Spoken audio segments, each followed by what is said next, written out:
They said the summit was never meant for humans. Not in whispered malice or backhanded courtesy, but in unspoken design.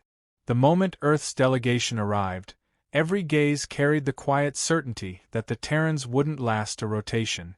The summit was too cold, too high, too sacred. And humans were too soft, too new, too wild. That was the quiet consensus forged across 1,000 alien minds when the Terran ship groaned into the docking ring, crude, unfashionable, and functional. The summit's dome shimmered with refracted light, held in tension atop the dead moon of Ivakar, where gravity buckled just enough to make every step feel like a test of control. Delegates from across the Union strolled through the echoing halls in tailored suits and neural mesh robes, speaking in harmonics and photons. Then came the humans, wearing pressure suits with condensation on the inside of the visors and frost collecting along the seams. The Axiari watched them from an elevated plinth, their expressions unreadable, their eyes phosphorescent slits. The Vrex calculated the odds of human death within 6 standard hours and broadcast their predictions through silent pulsecom. The Ithan, small and bioluminescent, flinched every time a human's boots clanged against the titanium floor. Commander Lynn Merrick, the leader of Earth's diplomatic team, said nothing. She didn't need to. The humans walked in together, silent and sure-footed, heads up, letting every stare bounce off like ice chips against glass. The environmental calibration was optimized for the central species.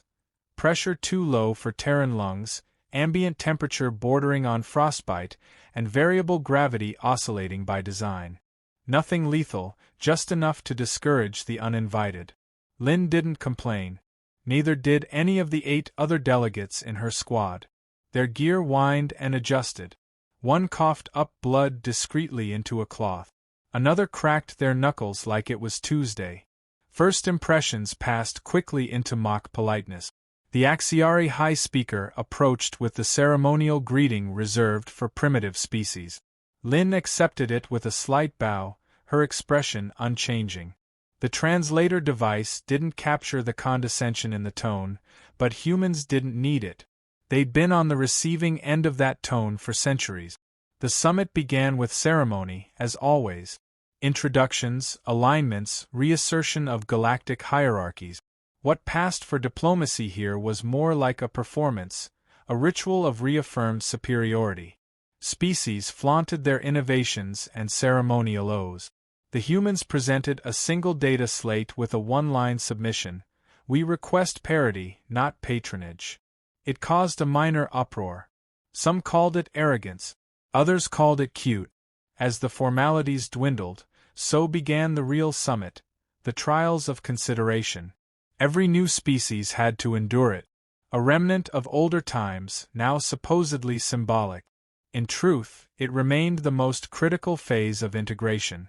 It involved surviving a multi-tier simulation modeled on galactic disasters. Natural, political, environmental. A soft gauntlet meant to show resolve. Humanity was brief.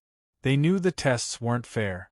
They knew most of it was stacked against species without telepathic linkages or biomechanical modulations.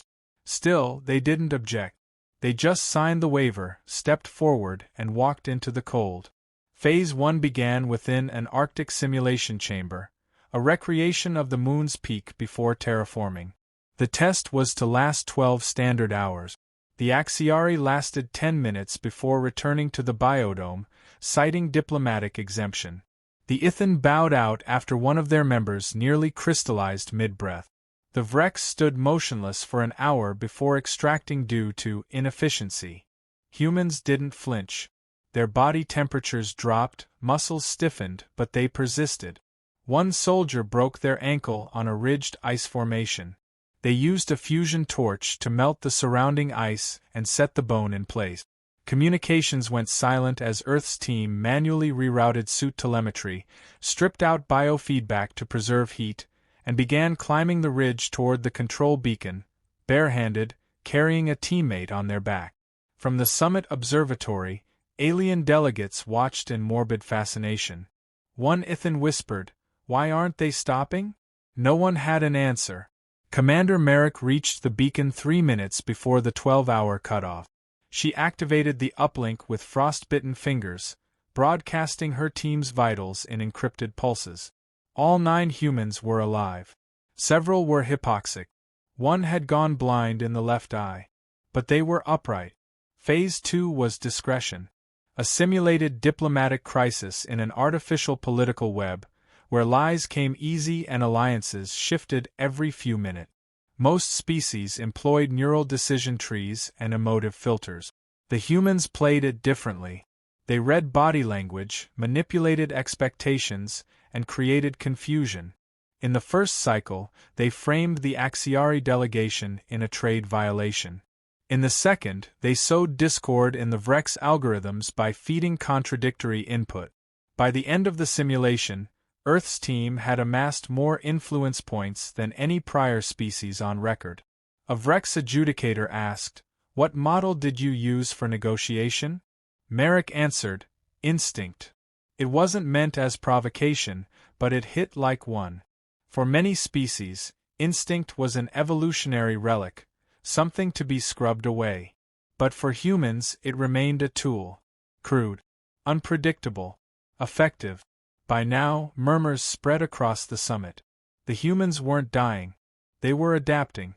Worse, they were learning. The biodome recalibrated. The final trial loomed, the ascent. Not a test of survival or politics, but endurance. An archaic trial from when the summit was literal, climbing the final spiral ridge to a peak exposed to raw space, shielded only by an energy veil. No tech. No aid. Only biology and grit. It wasn't mandatory. It wasn't expected. It was, however, respected. No species had attempted it in over 3,000 cycles. Lynn Merrick requested clearance to begin ascent. The chamber hushed. The Axiari protested. The Vrex laughed. The Ithan begged them not to try. The humans packed silently. No declarations. No heroics. They activated suit redundancies and began the march upward. Wind shear buffeted them from the start. The energy veil shimmered like liquid fire, distorting vision, sapping strength. The incline was unsteady, the footing brittle. Radiation flares crackled across the sky. Gravity twitched with every meter. One human lost consciousness. Another tore a shoulder ligament trying to secure a rope. They didn't stop. Midway, a data burst from the summit's core triggered seismic tremors. Ice fractured beneath their feet. Merrick ordered tether lines doubled. They advanced again. At the biodome, alien representatives watched in silence as grainy telemetry returned brief blips of heartbeat, temperature, and blood saturation. Then the feed went dead. 12 minutes later, a static pulse blinked across the central comm. A silhouette moved across the final ridge. Merrick, suit torn, limping, but upright. She planted a flag. Simple, dark, unmarked, into the ice. No claim. No demand. Just presence. The ink on Earth's provisional parity had barely dried when the cracks began to show. It was never meant to last. The summit had always been a gate, not a bridge. Humanity had forced it open, but the keepers of the gate weren't ready to share the keys. Behind closed doors, deals were rewritten. Communications tightened. Technologies previously offered to junior species vanished from the trade matrix. Security clearances were revised, quietly pushing Terran delegates out of classified negotiations. Every ally turned wary. The Vrex encoded their language deeper. The Ithan retracted their biological data sharing. Even the neutral Eta refused Earth's envoy landfall at their archive moon. The message was clear. You may have survived the climb, but don't expect a seat at the summit. Earth responded by going quiet. No protest. No threats. Just silence. That silence worried the others more than any declaration could. The last time humans had been quiet was during the intercolonial rift, right before they rewrote the terms of spacefaring autonomy without a single shot fired, only leverage, grit, and resource control. And this time, they had something more dangerous than leverage. They had visibility. Civilizations that had once dismissed Earth as a fringe world were now watching their broadcasts, reading their papers, even sending observers to mimic their neural design models. Small species, ignored, overrun, or exploited, saw humans not as a threat but as proof. Proof that survival wasn't reserved for the engineered or the elite. Proof that determination could overcome design. And proof, above all, that being underestimated was a weapon in itself. The Directorate tried to suppress this growing ripple. Memos circulated with warnings against adopting Terran cultural models. Ports were instructed to limit trade with Terran merchant guilds. Several spacefold corridors were rerouted for maintenance any time a Terran vessel was logged approaching.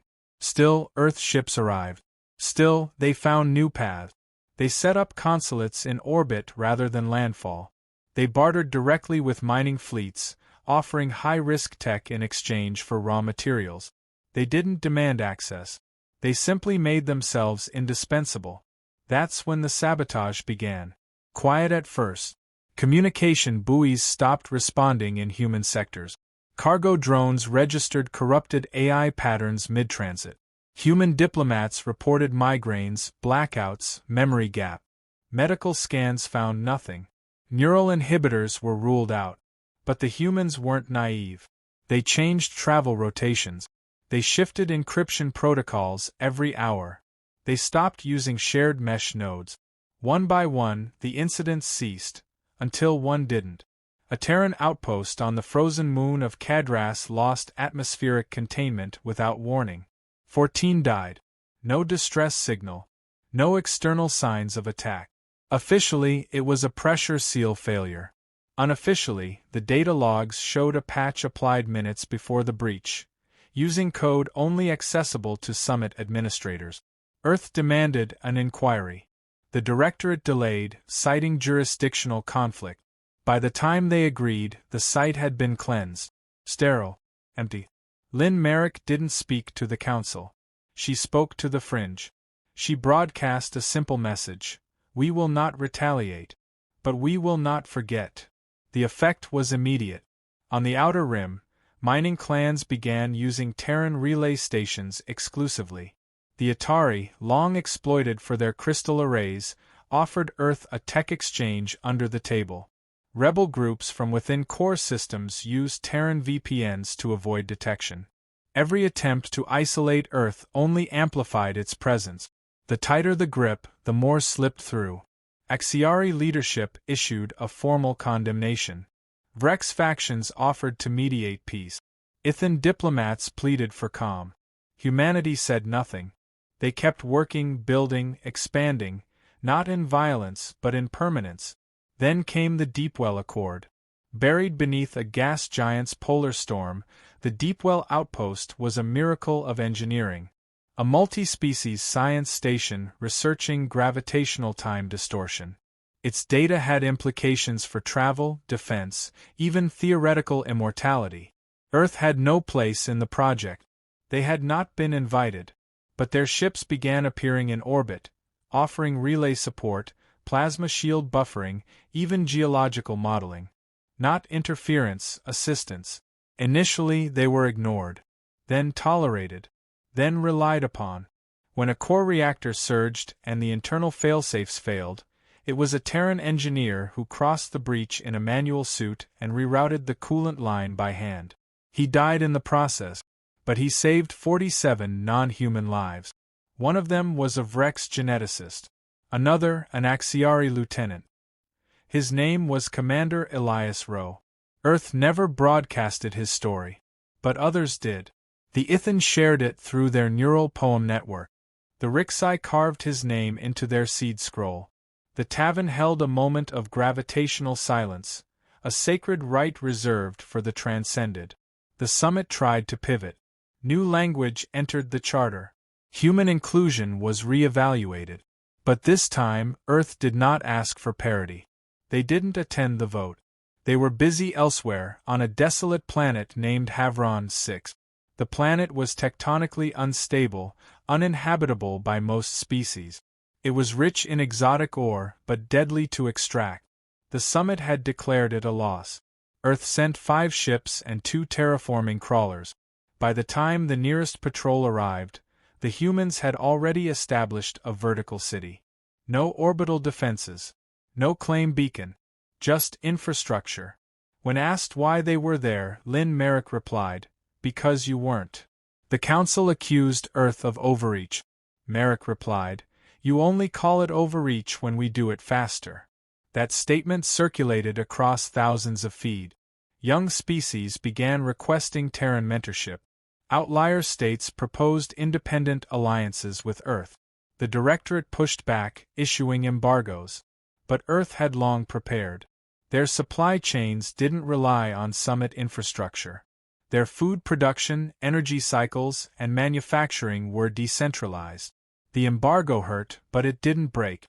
Then came the Trident flare. An ancient warship, lost for millennia, drifted back into charted space near the Kvaz line. Its AI was corrupted, its defense systems unstable. It began firing indiscriminately at anything that approached. Several fleets attempted containment. Most failed. Civilian casualties mounted. Trade routes collapsed.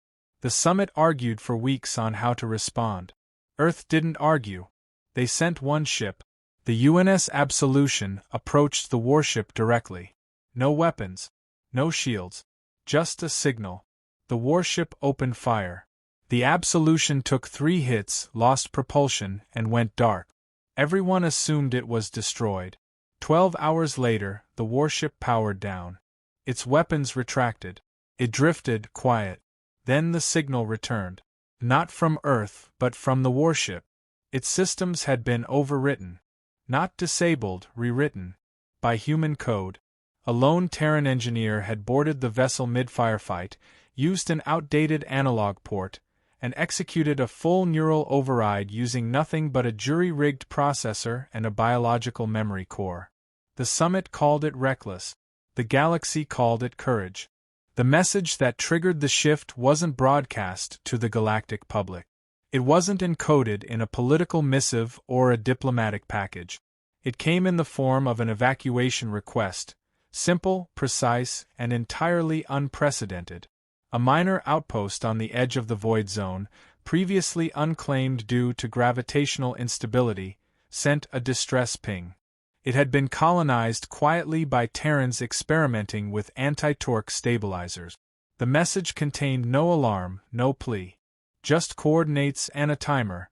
36 hours until core failure. The summit's emergency response teams reviewed it, noted the location, and dismissed it as another human overreach gone wrong. But something about it lingered. The coordinates weren't just on the edge of the void, they were on a fault line that connected 5 under-monitored slipstream paths. Paths that hadn't been used in centuries.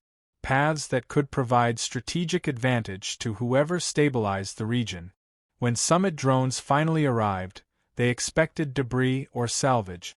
Instead, they found the outpost fully evacuated, the core fully stabilized, and a marker installed on the landing platform.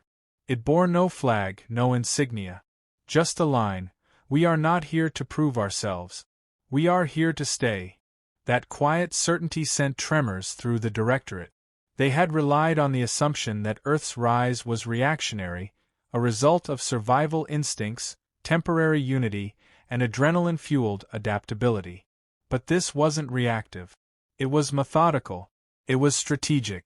They weren't reacting to exclusion. They were preparing for dominance. The summit convened an internal response team to assess the spread of Terran infrastructure. What they discovered alarmed them more than any military incursion could have. Human-built relay stations now dotted 12 sectors previously deemed uninhabitable. Their cargo haulers used routes dismissed by other species as too volatile.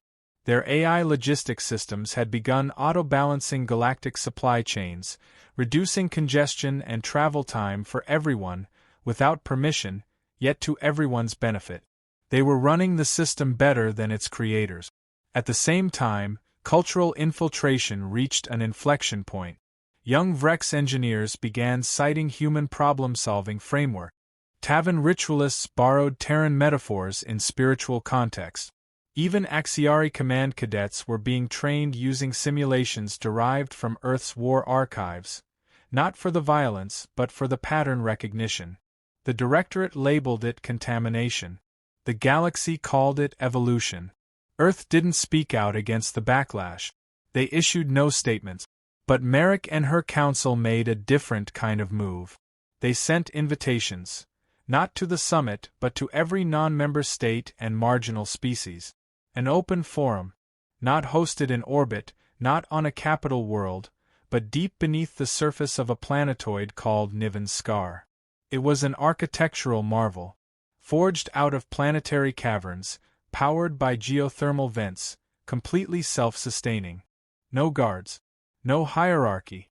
Everyone equal by design. It wasn't a meeting. It was an offer. And many came. Some came to listen.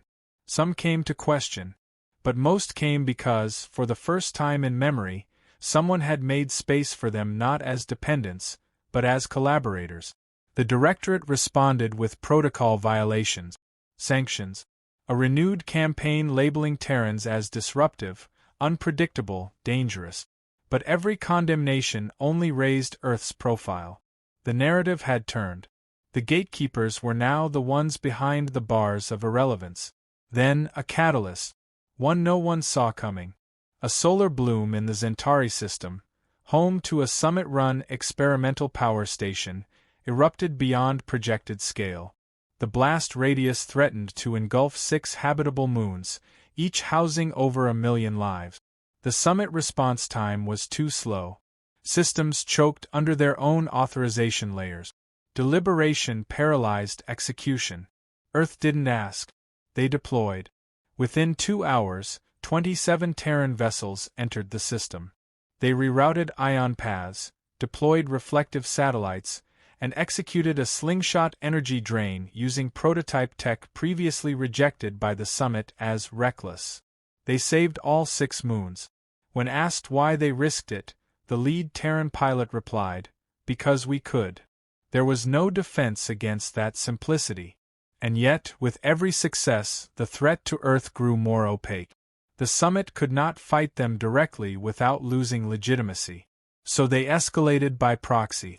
Untraceable black op, AI disruption ghost, contracts cancelled moments before execution.